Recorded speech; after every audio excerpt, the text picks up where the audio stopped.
Alhamdulillah, pertama sekali saya mengajak diri saya dan jemaah, marilah kita memuji Allah sebentar dengan satu kurniaan Allah yang maha besar kepada kita, yang seringkali kita terlepas pandang untuk menyebutnya, iaitulah kalimah Alhamdulillah. Padahal Alhamdulillah ini menjadi mercu tanda kita salah seorang dari ahli syurga. Apabila mereka dah dapat apa pun dalam syurga, mereka akan sebut Alhamdulillah. Wa akhiru da'wahum alhamdulillahirabbil alamin. Perkataan yang sangat pendek, tapi kita seringkali lupa. Masa nak mari tadi, ada benda dosa yang saya buat, contoh Allah ampunkan.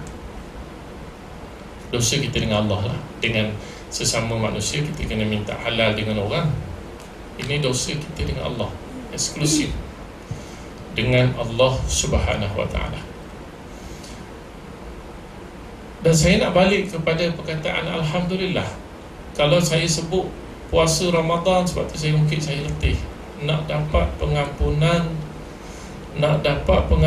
dosa sebanyak-banyaknya, sebanyak-banyaknya pengampunan, sampai habis semua dosa kita dengan Allah, Allah ampun.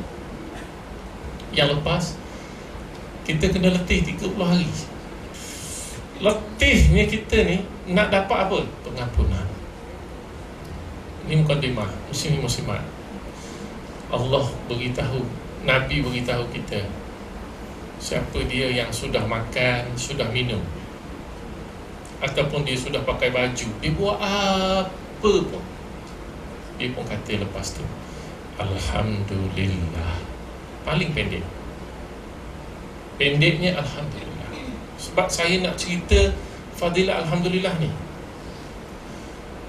Alhamdulillah, kalau dia boleh tambah, orang Melayu kita baca Alhamdulillahilladzi at'amana wa saqana wa ja'alana minal muslimin.